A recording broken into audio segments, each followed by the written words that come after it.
tu mets dans la main, c'est un morceau de papier là. Prends tout en main, ça veut dire, voilà, je te le donne, Seigneur. C'est pas faire ça, par exemple. Prends tout en main, Seigneur. Non, je l'ai dans ma main et je le sers. Donc il ne pourra pas le prendre. Et par contre, si je lui donne, alors il prendra tout. Dieu prendra uniquement ce qu'on lui donne volontairement. Pas ce qu'on lui donne à contre-cœur.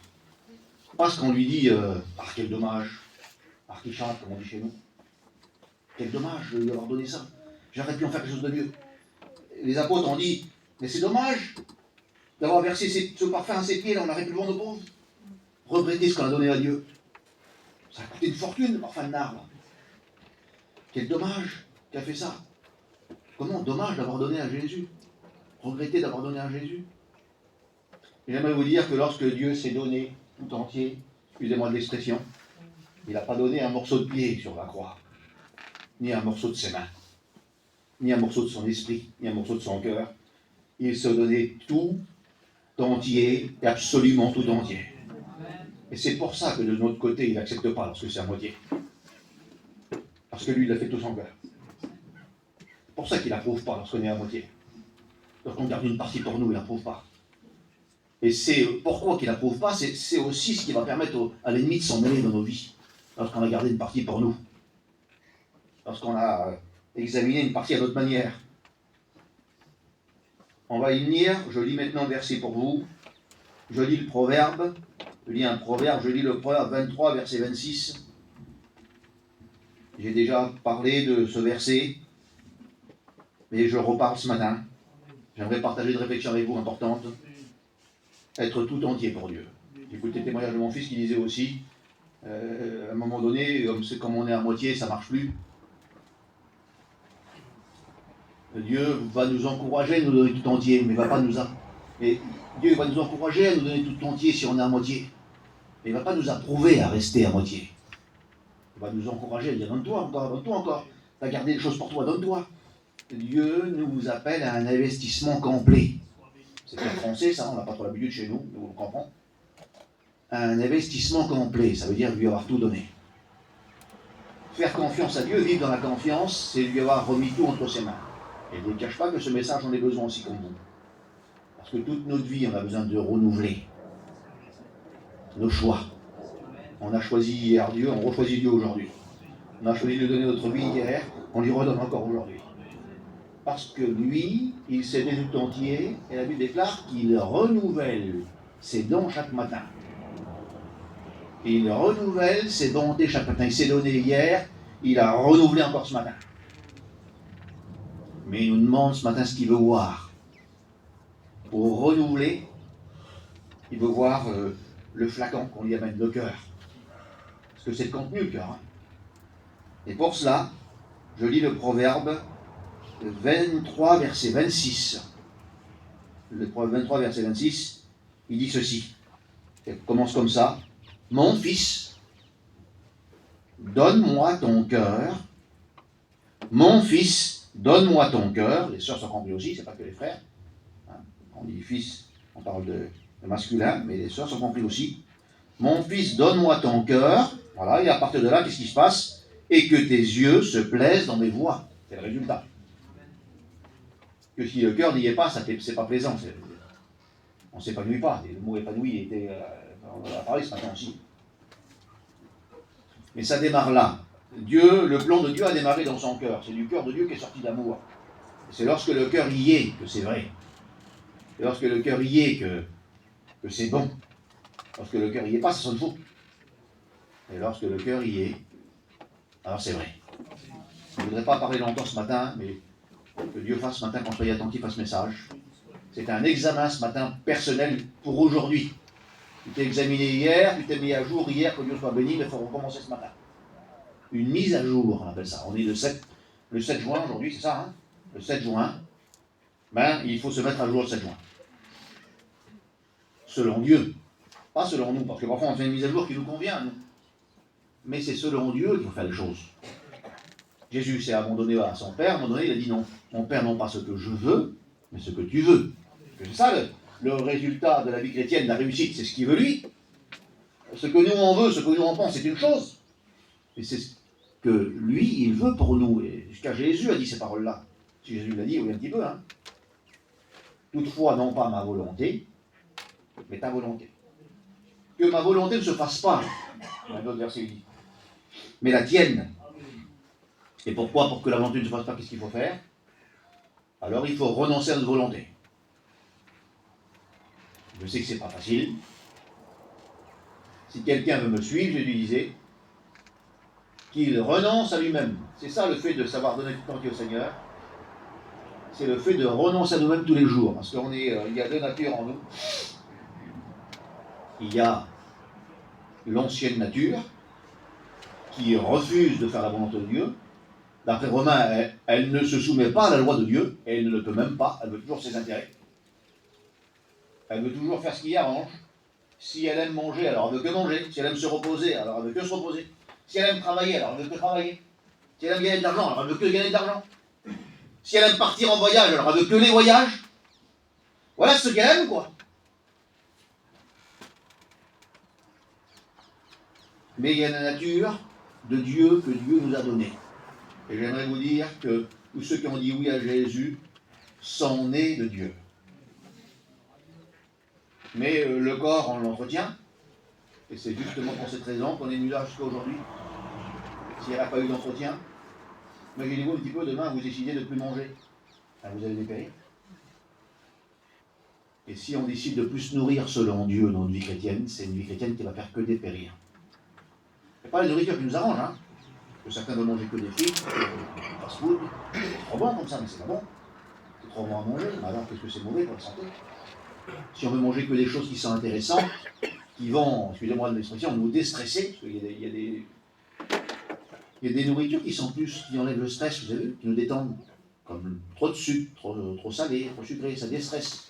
Pas pourquoi, c'est spécial. Comment, peu importe.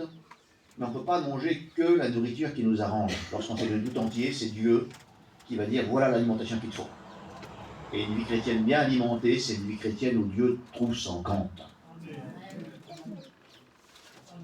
Parce qu'il faut que Dieu trouve notre compte en nous, quand même. Que vos enfants trouvent votre compte en vous, que le Fils trouve le compte dans son Père, c'est une chose. Que nous on trouve notre compte en Dieu, c'est une chose. Mais il faut que notre Dieu trouve notre compte en nous. Ah oui. Je ressens ta paix, Seigneur, c'est merveilleux, mais est-ce que lui, il trouve ton compte? Lui, il trouve son compte en toi? C'est ça la question qu'il faut se poser. Seigneur, moi, tu me plais vraiment parce que tu connais ton pied, tu m'aimes, tu me supportes, tu me connais. Moi, tous tes critères en toi, ils me plaisent. Je t'aime, Seigneur. Oui, mais est-ce que moi, je te plais? J'ai marqué ici, là, c'est le thème du message. Quand Dieu vient nous contredire par amour. Quand Dieu vient nous contredire par amour. Est-ce que Dieu le Père a le droit de nous contredire? Parce que s'il y a quelqu'un qui veut que ça marche, croyez-moi, c'est bien Dieu. C'est bien Jésus, c'est bien Saint-Esprit. Et à cause qu'il veut que ça marche, parfois lorsqu'il nous voit faire quelque chose de trop personnel, de trop caractériel, alors il dit écoute fils, ça ne va pas ça. Parce que par rapport au plan que j'ai fait, ça ne marchera pas. Écoute ma fille. Et croyez-moi, s'il y a quelqu'un qui nous aime, c'est bien lui. C'est pas parce qu'il n'est pas d'accord avec nous qu'il nous aime pas, au contraire. C'est justement parce qu'il nous aime qu'il parfois il a le droit de nous contredire. Parce que c'est pas nos pensées à nous qui nous amènent jusqu'au bout, c'est ses pensées à lui. C'est pas ce que l'on pense nous qui nous amène jusqu'au bout, c'est ce que lui pense. Et parfois nous on va dire, mais ça va pas là, lui il dit si ça va, si lui dit si ça va, alors c'est bon. Ce ne sont pas ceux qui se recommandent eux-mêmes qui sont approuvés par Dieu, c'est ceux que Dieu recommande. Comment ça? Il faut l'expliquer. C'est ceux qui se sont abandonnés à Dieu, qui ont mis leur idée de côté, et qui se sont laissés façonner par Dieu, que Dieu va recommander ensuite. C'est ceux qui ont accepté les critères de Dieu dans leur vie. Parce que lorsque nous on veut remplir toujours des conditions, là, puis après on va dire, on va s'auto-recommander parce qu'on a rempli nos propres conditions. Alors on se recommande. Tu sais, je prie beaucoup moi, hein. Tu sais, je lis beaucoup la Bible. Et je vous encourage à prier, je vous encourage à lire la Bible. Mais toutes ces choses ont de la valeur lorsqu'on s'est donné tout entier à Dieu. Parce que si on ne s'est pas donné tout entier à Dieu, on va avoir une partie de nous qui devait redevenir religieux, on va se contenter de nous-mêmes. L'homme qui s'est donné tout entier à Dieu, en général, il n'est pas content de lui-même. Il ne s'aime pas trop, l'homme qui s'est donné tout entier à Dieu. Pourquoi il ne s'aime pas? C'est parce qu'il y a en lui des choses qui combattent la volonté de Dieu. Alors il ne peut pas alimenter ça, il ne s'aime pas. Lorsqu'on s'approche de Dieu, Dieu va nous montrer deux facettes en nous. vieille nature qui ne veut pas faire la volonté de Dieu, qui n'aime pas la volonté de Dieu, qui n'aime pas Dieu d'ailleurs, vieille nature, et la nouvelle nature qui a été donnée par nouvelle naissance. Et c'est celle-là qu'on va alimenter le plus qui va l'emporter sur l'autre. Je le redis, c'est celle-là qu'on va alimenter le plus de nature qui va l'emporter sur l'autre. La nature de la terre, elle est terrestre, elle aime que la terre, que le programme de la terre. Elle n'aime pas trop le ciel, elle ne veut pas trop y croire. Et l'autre, elle est née de Dieu. Et c'est selon Dieu qu'elle fonctionne. C'est selon Dieu qu'elle fonctionne. Si on s'auto-consulte, si on consulte la chair et le sang, alors on va rester bloqué des années dans certaines situations. Et si on consulte Dieu, Asaph, le psaume 73, un homme qui s'avait donné tout entier à Dieu, parce que le fait de se donner tout entier à Dieu, c'est une garantie, mais dans la mesure où c'est renouvelé tous les jours. À un moment donné, on s'aperçoit qu'Asaph, dans le psaume 73, s'est donné à Dieu, mais à un moment donné, on s'aperçoit qu'il n'est pas vraiment renouvelé en Dieu. Ah, il a gardé son poste dans l'église, il a gardé son poste dans le temple à Jérusalem, il continue de chanter, il continue de faire sa fonction, mais ce n'est pas la grande garantie, ça, la fonction. Hein. Je vous encourage à garder votre fonction, mais la garantie, c'est être au pied du Seigneur. La garantie, c'est pas d'être zélé, je t'encourage à être zélé, mais il ne faut pas que ce soit prioritaire ton zèle. Ta priorité, c'est être au pied du Seigneur. Ton poste dans l'église, il est merveilleux, je t'encourage à le garder, mais ce n'est pas la priorité. La priorité, c'est d'être au pied de Dieu, de savoir ce que lui pense de toi, savoir ce qu'il veut de toi. Alors il faut qu'on reste sur ce terrain-là. Que parfois, on peut se décaler ce terrain-là, et regarder aux autres en disant tout le monde le fait, c'est pas si méchant que ça. Non, non, mais c'est pas ce que les autres font, c'est ce que Dieu te demande qui est important. Et il faut que tu sois arrêté que sur ce que lui te demande, parce que les autres font à côté, parce qu'il est grave ou moins grave. Non, non, non. Reste arrêté sur ce que lui demande. Si tu l'aimes vraiment, alors cherche à faire ce que lui te demande, dans le secret de ton cœur. À partir du moment où lui, il voit et qu'il est content de toi, alors c'est une réussite, ça. Amen. S'il y a quelqu'un qui veut que ça marche, c'est bien Dieu. Et à cause qu'il veut que ça marche, il ne va pas tout nous dire ça va pas, parce que des fois on fait des choses qu'il voit aussi, alors qu'on lui obéit, qu'on s'appuie sur sa parole. Mais il a le droit de nous dire quand ça va pas. Est-ce qu'on lui donne encore ce droit-là? Est-ce qu'on l'étouffe parce qu'il nous dit ça va pas, parce que pour arriver toujours à nos fins, est-ce qu'on peut étouffer la voix de Dieu? Alors, par exemple, dans le verset dans la Bible, il dit aujourd'hui, si vous entendez sa voix,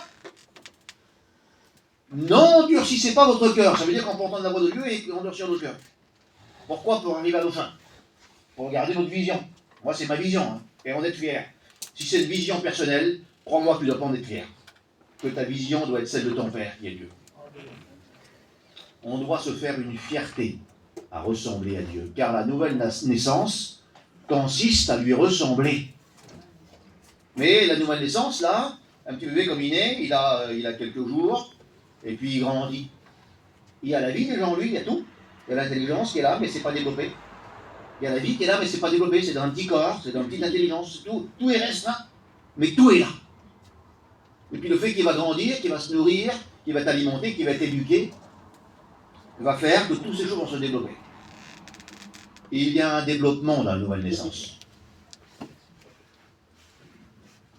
Et j'aimerais qu'on regarde un petit peu où on est par rapport à cela. Quand on a reçu la nouvelle naissance, ça veut dire qu'on va hériter le ciel et que Dieu soit béni. Mais Dieu veut voir un développement.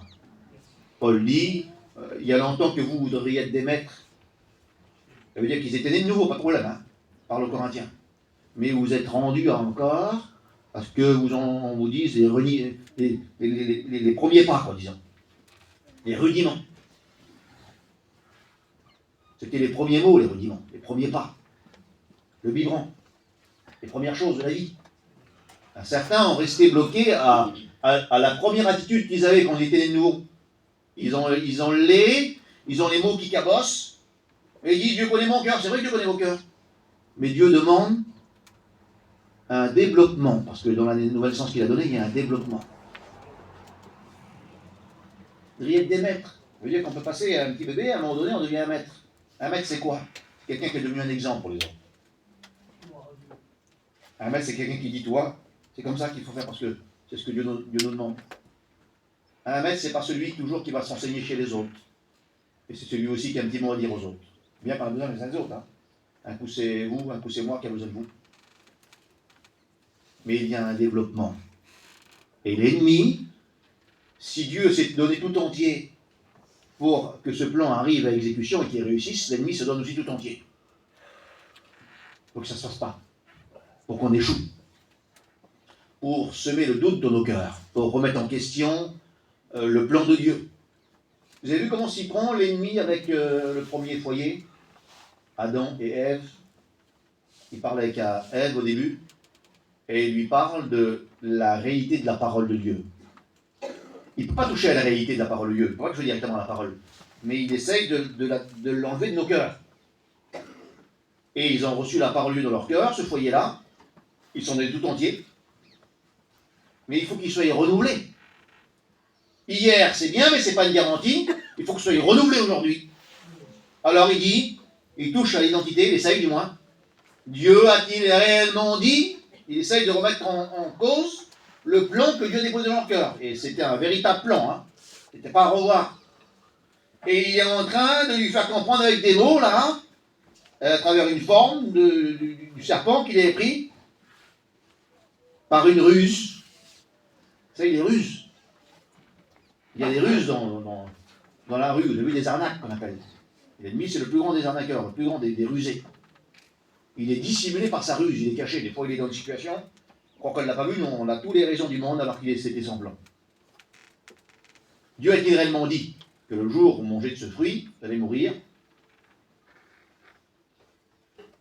Et puis là, il est en train de dire, c'est pas ce que Dieu a voulu dire, il est en train d'essayer de faire passer ce message-là, t'as mal compris. Il est en train d'essayer de dire qu'il y avait un meilleur plan, mais qu'eux, ils ont eu le plan numéro 2, ils n'ont pas eu le plan numéro 1. Comme vous avez le verset, c'est ça. Hein. C'est bien ce que tu as, mais il y avait mieux. Tu as passé à côté. Et s'il arrive à nous faire croire ça, il touche au cœur de ce qui a fait démarrer la volonté de Dieu, c'est le plan que Dieu a fait. Que Dieu a fait un plan dans sa volonté. Et s'il touche à nous faire croire que Dieu nous a donné le numéro 2 alors qu'il devait nous donner le numéro 1, alors on rentre en débat. Et il y a ouverture dans nos pensées. Et c'était ce que Asaph avait fait, il avait rentré en débat dans ses pensées. Le débat avec l'ennemi, il démarre avec une question qui a l'air intéressante à répondre, mais dès qu'on répond, on rentre en débat. Jésus n'a pas voulu qu'on réponde de nous-mêmes. Jésus ne lui a pas répondu de lui-même. Il n'y a pas répondu en tant que fils de Dieu, mais il a répondu de l'Écriture. Et voilà ta réponse devant l'ennemi. Il faut lui répondre avec l'Écriture. Comme il est dit, résiste-lui avec une foi ferme, c'est la foi dans ce qui est écrit. Et pas la foi dans ce que tu penses. Pas la foi en toi. Résiste-lui avec une foi ferme, mais laquelle foi? La foi qui vient de l'Écriture. Car la foi vient de ce qu'on entend, et ce qu'on entend vient de la parole du Christ. Et c'est cette foi-là qui me fait fuir. Et Jésus ne lui a pas répondu en tant que fils de Dieu. Il lui a répondu d'après la parole de Dieu. Et il nous a montré aussi à nous comment il faut lui répondre. Non pas entrer en débat avec des réponses personnelles. Non. Il a répondu à Satan, il est écrit. L'homme ne vivra pas de pain seulement, mais de toute parole. C'est-à-dire que le plan, il est vraiment complet là. Ce n'est pas des paroles qui nous intéressent et puis on laisse les autres de côté, non. Mais de toute parole qui sort de la bouche de Dieu. Il ne faut pas qu'il y ait une partie de Dieu qui nous intéresse. Mais étant donné que c'est notre Père, il faut qu'on s'intéresse à tout ce qui vient de lui. Tout ce qui est pour nous. Alléluia. Alors mettons nos préférences de côté. Je sais que c'est pas facile. Et laissons-le décider pour nous. Je sais que c'est pas facile, ça demande de l'humilité. Mais c'est ce qui va permettre que la volonté de Dieu aboutisse dans nos vies. Je ne veux pas mettre la barre trop haute. Je suis aussi concerné par la parole comme vous. Je ne prétends pas vivre toutes ces vérités-là, mais je désire les vivre plus que jamais. Ce n'est pas parce qu'on prêche la Bible qu'on est à la hauteur de tout ce qu'on prêche. Mais on désire vivre de tout notre cœur ce que l'on prêche. Amen. Amen. Alors Asaph s'est donné tout entier, mais là il est devant quelque chose qu'il a vu, quelque chose qui a attiré son attention. Et il porte ses regards sur ceux qui n'appartiennent pas à Dieu. Et il voit la réussite de leur mode de vie. ils ont l'air de vivre bien, rien ne les tracasse, ils n'ont pas les mêmes combats que moi, il n'y a pas besoin de renoncer. J'ai l'impression qu'ils sont plus respectés des autres, ils sont plus admirés des autres, et puis ils rentrent dans ce débat-là. Rien ne les tourmente, ils sont chargés dans mon point, les tapis rouges leur sont déballés, ils ont les portes ouvertes, parce qu'aujourd'hui les hommes sont Dieu appellent le mal bien et le bien mal. Aujourd'hui un garçon méchant, il est moins d'expression, il est respecté. Le gentil, il l'est beaucoup moins, passe inaperçu. Il y a des choses qui comptent uniquement aux yeux de Dieu, qui n'ont pas uniquement de valeur pour les hommes. La générosité, ça compte, très bien, et il y a rarement de retour. La vérité, ça compte, mais que pour Dieu. C'est Dieu qui récompense la vérité. Elle coûte parfois cher au prix des hommes, la vérité, mais elle compte pour Dieu. Et il y a le prix de l'obéissance. L'obéissance a un prix. Et Dieu veut nous voir payer ce prix-là, par amour pour lui. Alors il dit, donc il est tombé dans un travers, parce qu'il a ouvert ses yeux sur ceux qui n'appartiennent pas au Seigneur, le psaume 113, et à un moment donné, il essaie de trouver une solution en lui. Il ne se voit pas faire, mais il ne cherche plus en Dieu. Comme on cherche des solutions en dehors de Dieu, en nous, il ne faut pas s'étonner qu'on s'enfonce. On va faire que s'enfoncer, c'est tant qu'on va couler. Parce qu'il y en a qui ont fait naufrage par rapport à la foi. Naufrage, c'est couler. Non, par rapport à la foi, oui, ils ne croyaient plus dans les Écritures, ils s'appuyaient plus sur les Écritures. Ils sont appuyés sur eux, ils ont pris la chair pour appui. Malheur à l'homme qui se confie dans l'homme, qu'il prend la chair pour appui. Il est comme un misérable dans le désert, il ne voit point arriver le bonheur, pas de réussite, il habite une terre desséchée sans eau. Et c'est pas... Ça, c'est l'homme qui a essayé de trouver des solutions lui-même. Qui a tellement réfléchi qu'il s'est rendu malade et que ça a donné un accès à l'ennemi. C'est lorsqu'on est en Christ que le malin ne touche pas. Vous voyez le morceau de papier que vous voyez là? Vous pouvez encore l'attraper, mais s'il est dans ma main, alors on ne va plus l'attraper. Il faut qu'on soit dans sa main jusqu'à un point qu'on ne voit plus. Qu'on soit caché en lui. N'essayons pas d'être vus, ça ne sert à rien. Il faut qu'on soit caché en Christ. Pour être bien gardé. Ne crains rien, David avait dit à un homme, ne crains rien, car celui qui cherche ma vie cherche la tienne. Près de moi, tu seras bien gardé. Si on cherche la vie de Dieu avant la nôtre, alors on va se retrouver. Peut-être pas sur la terre, peut-être pas dans tous les domaines, mais on va trouver la vraie vie. Car celui qui le trouve a trouvé la vie.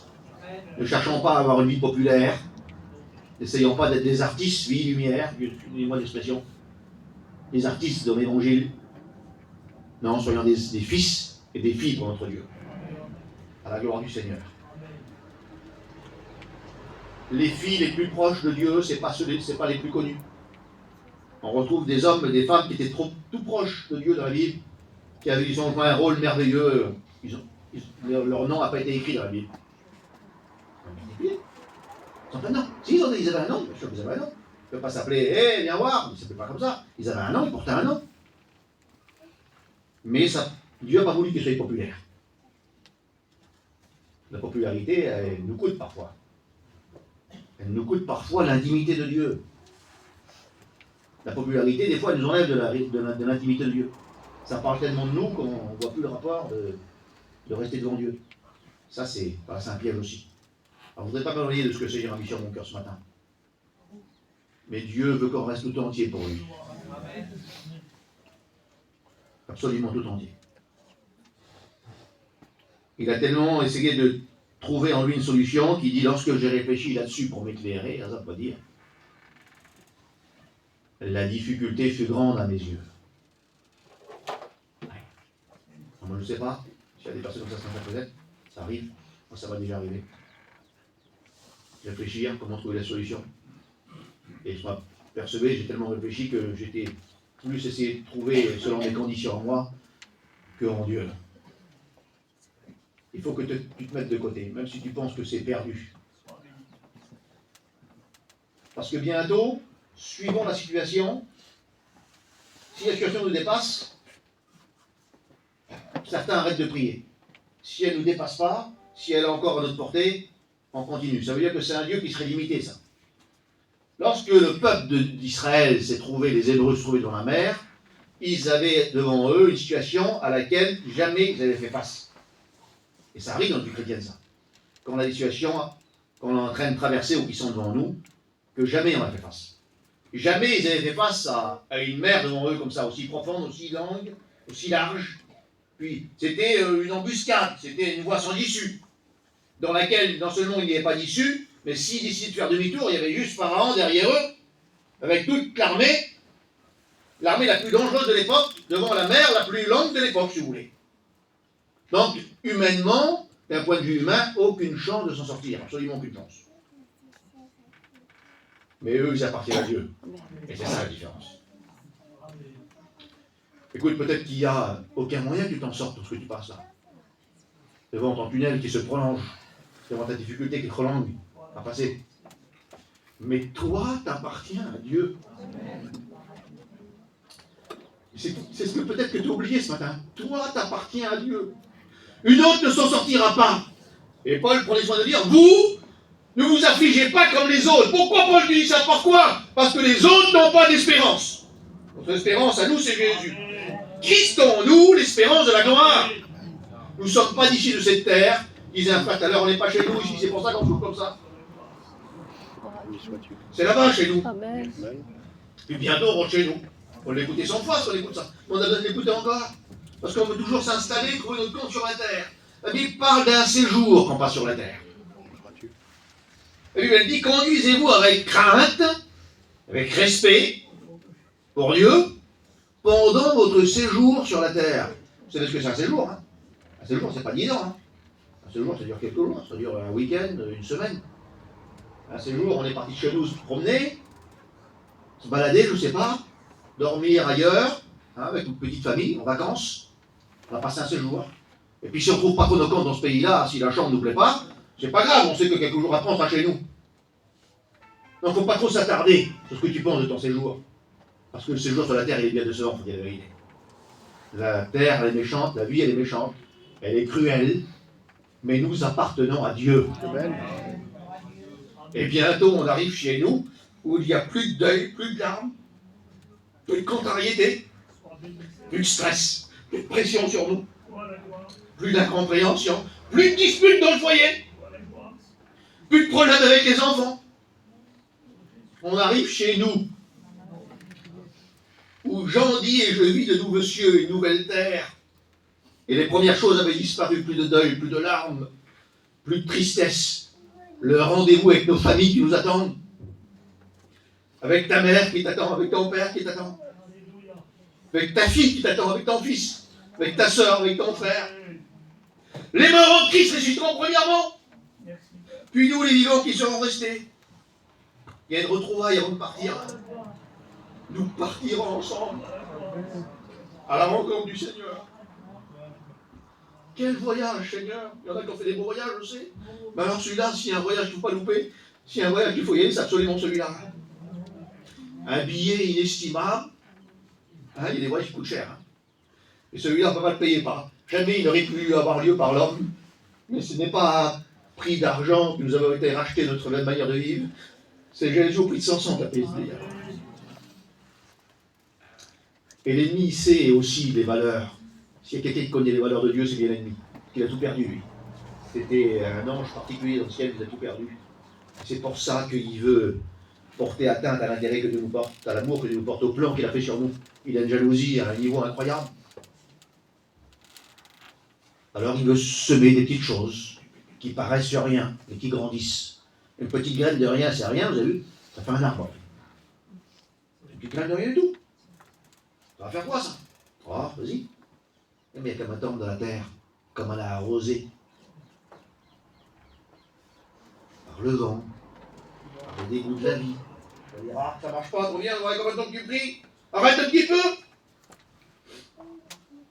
Quand l'ennemi vient nous rappeler toujours quelque chose, toujours quelque chose, toujours quelque chose, toujours quelque chose, c'est le père du mensonge.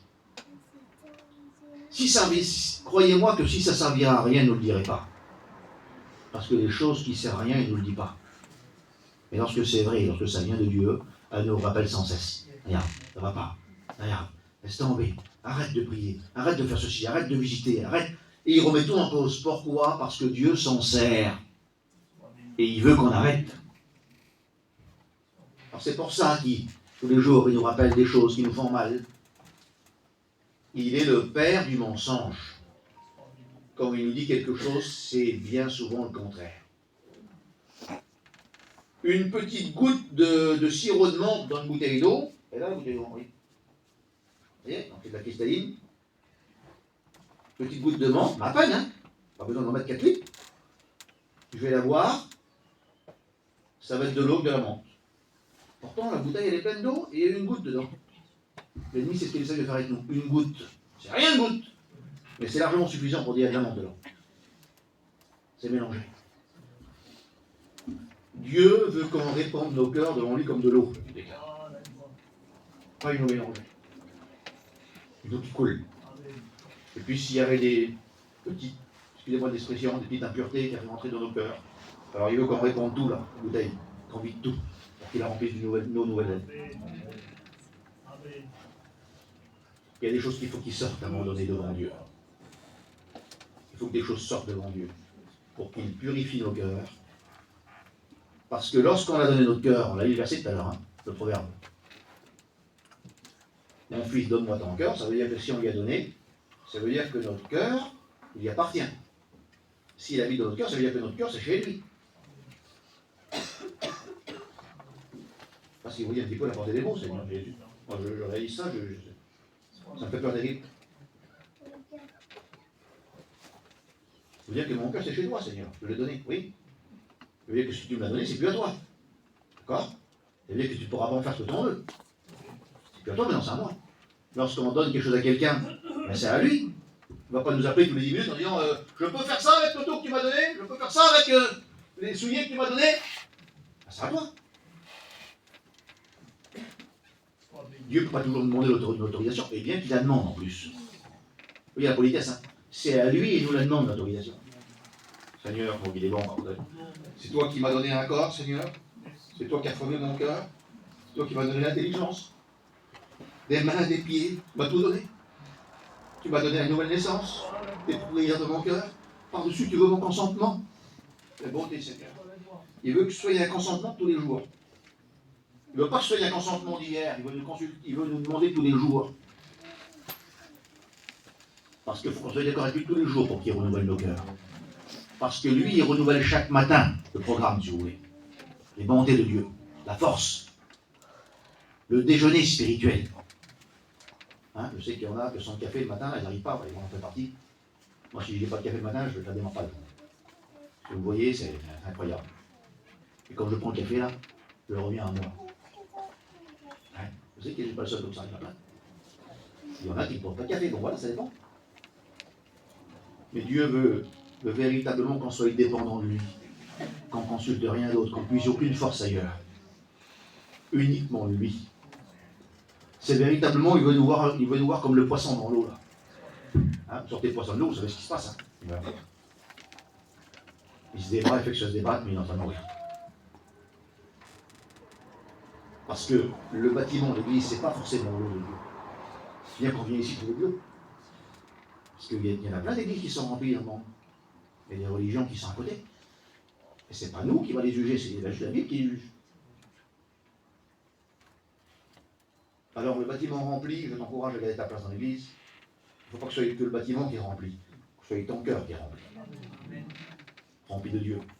Pour qu'il soit rempli, il ne faut pas que ce soit en eau à toi, mais c'est en eau à lui. Pas rempli de ce qui te convient.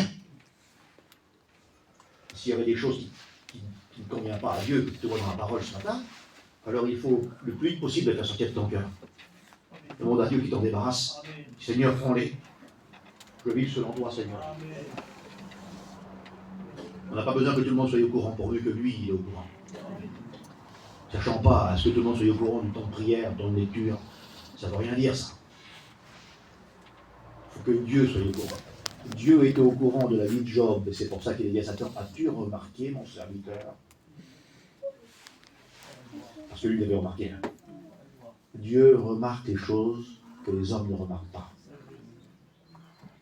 Il faut que ce soit sur ce terrain-là que tu sois. Pourvu que le chef d'orchestre remarque la petite flûte qui était en train de jouer. Hein, elle s'est trouvée ridicule à un moment donné par rapport à la contrebasse, par rapport à tous ces grands musiciens qui étaient là, avec des instruments spéciaux. D'ailleurs, ça ne sert à rien, j'arrête. Et que tu te l'aies dit, c'est toi. Et que l'ennemi surtout te l'a dit. J'arrête, ça ne sert à rien. Quelle différence que je vais continuer ou que j'arrête? Personne ne verra rien. Ça fait quoi? Personne, mais Jésus, il nous voit, lui, t'as arrêté. Et c'est lui, il nous voit. C'est lui le personnage important, principal. Et puis, comme l'orchestre, elle commence, la petite flûte, elle s'est arrêtée, vous connaissez l'histoire. Hein. Les autres musiciens s'en ont pas aperçus parce qu'ils étaient arrêtés par le bruit qui était dans nos oreilles de leur instrument, parce qu'ils jouaient. Peut-être que les frères et sœurs ne s'en sont pas aperçus que tu t'es arrêté. Mais le Seigneur sait si tu t'es arrêté. Et puis il a fait tout arrêter l'orchestre. Il a arrêté, il y a vraiment un gros problème. J'écoute plus la petite flûte. Alors il faut que tu redémarres. Parce que Dieu te le demande. Il faut que tu reprennes une petite chose que tu as été convaincu, ça ne servira à rien. Si, ça sert. Ça sert pour Dieu. Et si ça sert pour lui, alors pour moi, ça a plus d'importance que n'importe quoi. Paul disait, et maintenant, est-ce la faveur des hommes que je désire, la popularité, ou celle de Dieu? Et Paul va préciser là, si je cherchais à plaire encore aux hommes, je ne serais pas serviteur de Christ. Parce que le service doit avoir comme base chercher à plaire à Dieu. Si on cherche à plaire aux hommes, alors on a fait fausse route. Si on cherche à ce qu'on parle de nous, qu'on nous parle bien. Regardez, si Jésus avait cherché les éloges, croyez-moi qu'il serait vite reparti. Hein. Il n'aurait pas été jusqu'à la croix. Que tout de suite, comme il est venu, il était à peine, il n'était même pas encore au monde, il n'était pas bienvenu au ce monde-là. Pas de place pour lui à l'hôtellerie. Il vient s'occuper d'un monde qui le refuse avant qu'il naisse. Il n'y a pas de place pour lui. Qu'est-ce que tu vas faire là, Seigneur? Qu'est-ce que tu vas faire là-bas? Me voici, mon Père, en moi, il dit. Dans un monde qui le refuse, dans un monde qui a préféré les ténèbres à la lumière. Mais nous sommes nés du Seigneur. Et la nouvelle naissance qu'il a mis en nous, elle doit continuer jusqu'au bout.